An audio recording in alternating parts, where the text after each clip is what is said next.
Bear apparently does not like Old Kiss, and that really ticked me off.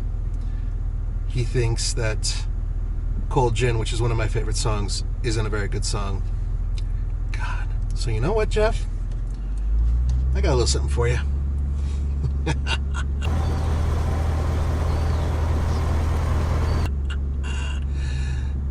Welcome to the entertainment section of the video.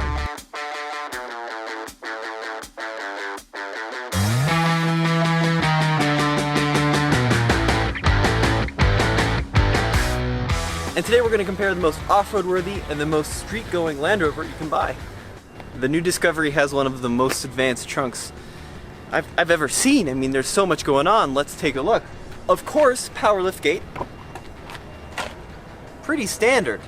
But what's not standard, well, oh, hey Jeff. I think Jeff's been sneaking around some of our shots. He'll definitely regret that later on. But I've got this weird divider here. And it's actually kind of useful. There's a button you push and the divider folds down, so now it's easy access to load stuff in. I can also tailgate on it, which is pretty cool, but that's just the beginning. I of course have a third row of seats because it's a 7-seater, but to put them up, it's now all electric. I pull a switch, the second row folds forward a little bit and the third row folds up. I can do that on both sides. There's one issue with it. It's a little bit slow, so you got to be a little bit patient for it to do its folding, and it's still doing it.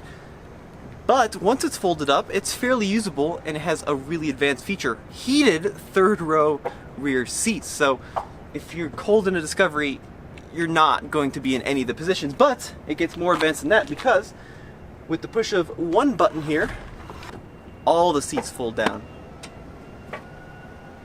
Check that out.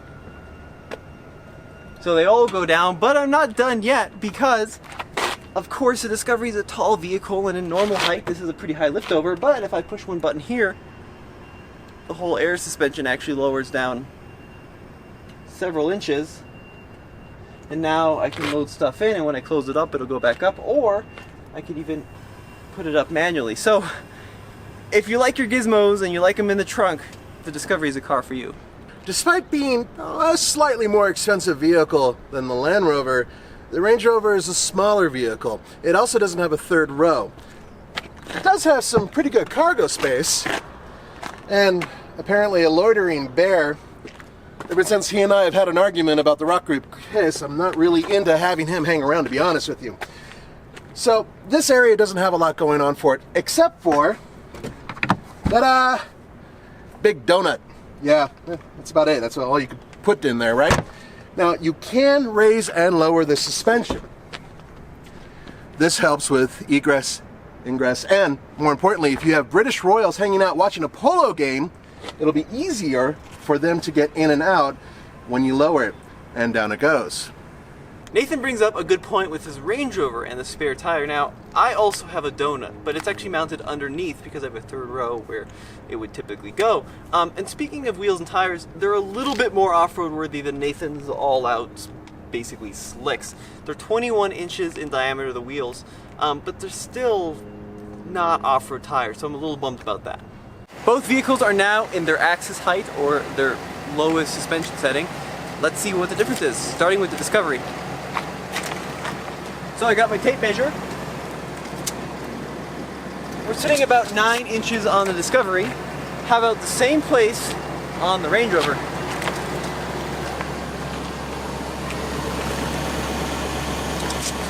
Same thing, about 9 inches. So let's go ahead and raise them up, see which one's the fastest and which one gets the highest. So Nathan, we are both in normal height right now. Let's do a little bit of a suspension race, huh? Okay, so do we go down first? Yep, let's go down first. So let's go to access mode. So I'm going to push down on... Oh, yours went down faster. That's because there's more weight inside this one. Okay. Axis height is selected. So are we ready to go into off-road mode? Tell me when. Okay, let's do it in 3, 2, 1. Select off-road height. Oh, mine's going up fast. Whoa, way faster than yours. Look at that. Mine is leisurely. It's British. It's going to drive around Piccadilly Circus for a little while as it decides whether or not it actually wants to lift. It's asking me, are you sure you really wish to go up? Which is ironic considering this is the fastest Range Rover pretty much ever made. Yeah, I'm pretty sure you beat me. Yeah, I'm pretty sure I beat you too.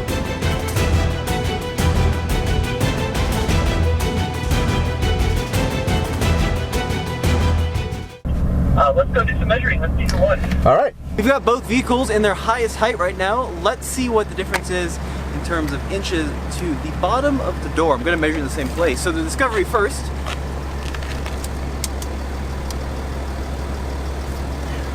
That's right around 13 inches. So let's go measure the Range Rover, see what the difference is. I measured at the seam between the front and the back doors. Let's see what it is on the Range Rover. Also, right about 13 inches. So in terms of height, they're not all that different, but let's go take a look inside and I can show you a really cool menu that shows you the real ground clearance.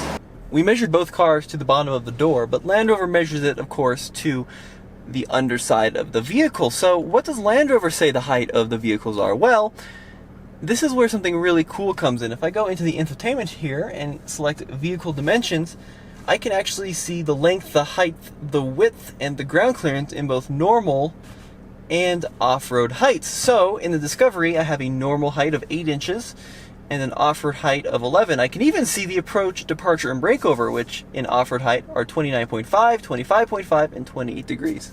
Now, for some reason, a vehicle with 22-inch giant steamroller wheels and tires has a pretty serious off-road mode. I guess it's kind of nice to have because you never know, right? Of course, if you are going to take this off-road, I would recommend changing the tires and wheels. Let's have a look here at what you can do. Looking at the vehicle dimensions screen, which is actually very informative. It tells you a lot that's very useful off-road, including this vehicle right now with its off-road height is at 10 inches and it's 16 feet long, 7 feet 3 inches wide, and 6'1" in height. Same as me. And then you can actually go to, look at this, you can actually see its approach, departure, and breakover angles, which is awesome. You can even see the wheelbase length.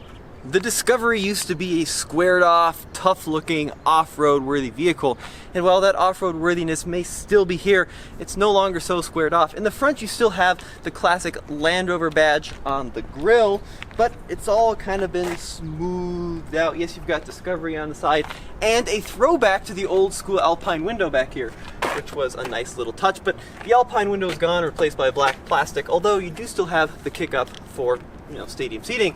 The one bit of, design that still remained the same is this weird kick-up in the rear by the license plate. Of course, it used to be there to hold a big old spare tire in the back. The spare tire is long gone, but the place where it would have lived is still there. Some people might think that the Range Rover Sport is a little garish with all this extra goodies on it, but remember, it is the SVR. Severely race ability. No, severe racer. Super vehicle racer. The point is that it is really functional. Everything up here, all the vents, they are open. They're not closed. And that's so maximum air can get in there and cool the beefy engine. That's a carbon fiber hood. So there's a lot of things on this vehicle that are really built for speed. You know what isn't though? This. Every time I see this, I feel a little wheezy. And the reason why is because it looks like some kid took it off and painted it with a rattle can and slapped it back on. This is Range Rover. This needs to be something metal or something classy, and it's neither. The good news is the rest of the vehicle has these awesome wheels. These are 22-inch painted wheels. They're beautiful. Then you come to the back. Now this is my favorite part, believe it or not. Aside from the big spoiler, which may or may not be necessary, these are the quad exhaust, and they're real. It's not some shroud where little tiny pipes are behind it. They are real. It's a sport exhaust. It sounds fantastic.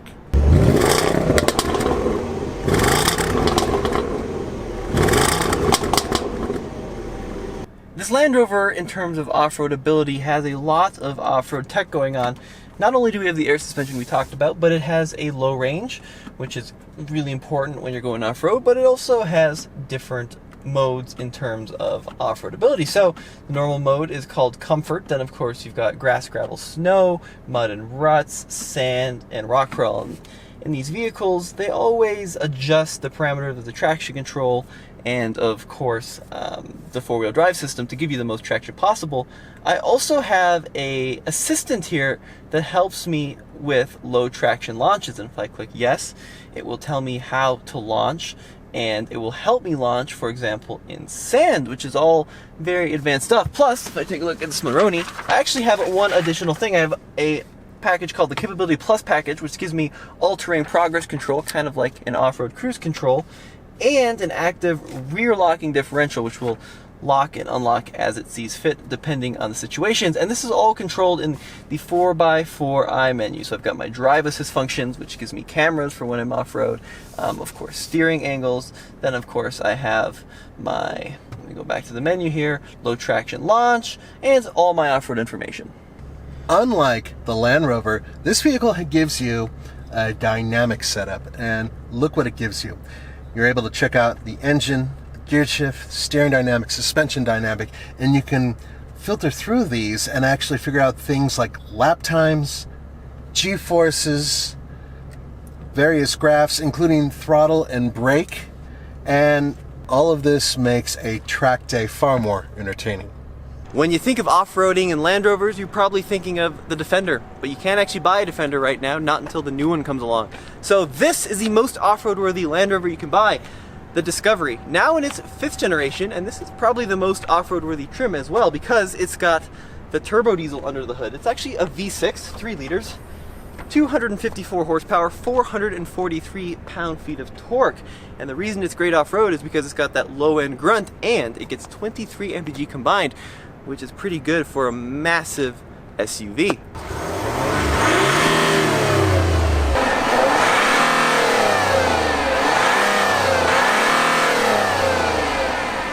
The Discovery doesn't have that really interesting center console that's all digital like the Range Rover, but I do have some pretty interesting controls here in the center. For example, I have multi-position and function dials for the cooled seats and the temperature. I of course have the ubiquitous Land Rover heated windshield, and I have a little button here that says open, and when you push it, check that out. The entire center console bit opens, and I can see my CD player. I also have a big cubby for phones, and even the activity key, which both of these vehicles have. Essentially, if you want to lock the key in the car and go for a run or something, put the activity key on, then come back, open the car, and you're good to go.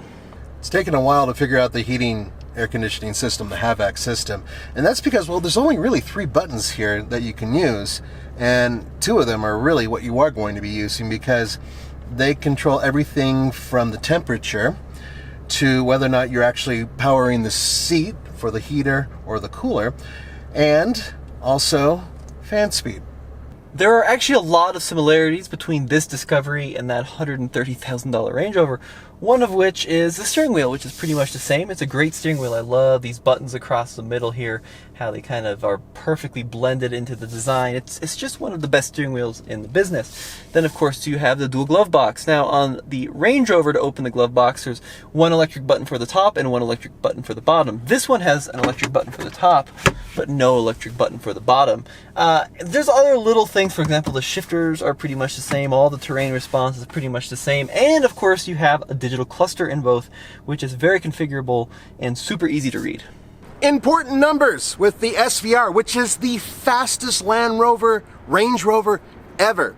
575 and 516. And that's because that's what this produces. 575 horsepower, 516 pound-feet of torque. And that's thanks to a 5-liter supercharged V8 that's under that plastic somewhere. It's hooked up to an 8-speed automatic transmission, and this thing is actually capable of doing light off-roading.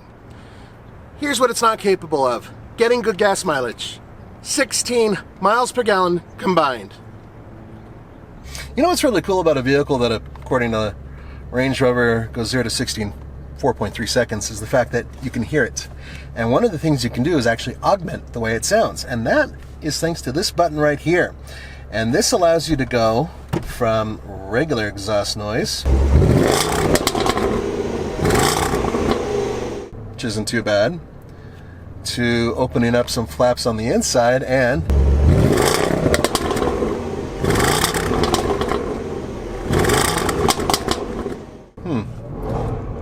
sounds about the same from in here. The back seat in the Discovery is a big place to spend time. One thing you will notice, which is a little bit funny, are these doors.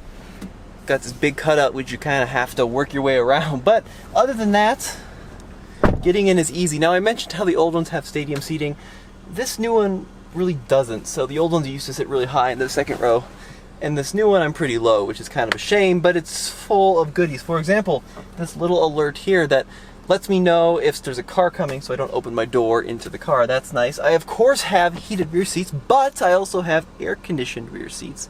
How neat is that? And I have my own automatic climate control with USB, plus 2 sunroofs front and back. In we go. Now, even though it's a fairly tall SUV, it's 6'1", you have to lower your head to get into the front or the back. But once you're in, even though this has a sunroof, I do have a decent amount of headroom until I move my head to the left, and then I'm out of headroom. Yeah. Now here's the other thing. I'm 6'1", and I'm able to sit behind myself fairly well. The thing is that my feet are kind of stuck underneath this seat, so crossing your legs, if you're tall, not an easy thing. There is decent shoulder room, and these seats do recline a little tiny bit. See if there we go, a little bit. That bear apparently does not like Old Kiss, and that really ticked me off. He thinks that Cold Gin, which is one of my favorite songs, isn't a very good song. God. So you know what, Jeff? I got a little something for you.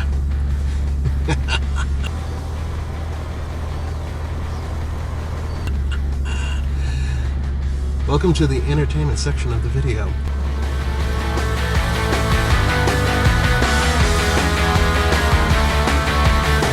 Okay, Nathan, so how much is the SVR? Mine is $131,000 and change. Okay, so the most road-going Range Rover here is $51,000 more than the most off-road worthy one. That Discovery is about $80,000. So which one did you get? Yours. I'd get the Discovery. Yeah, I agree. And for $80,000 in the Land Rover, you get massaging seats, which you don't get in the Range Rover. You also get cooled rear seats, which you don't get in the Range Rover. So more options as well. Yeah, and it's more family friendly, and I have a family. One day you will too. Yeah, well, we'll see. Well, thank you guys for watching. As always, I'm Tommy, and Nathan. Go back to tflcar.com for more strange Range Rover versus Land Rover reviews. See ya.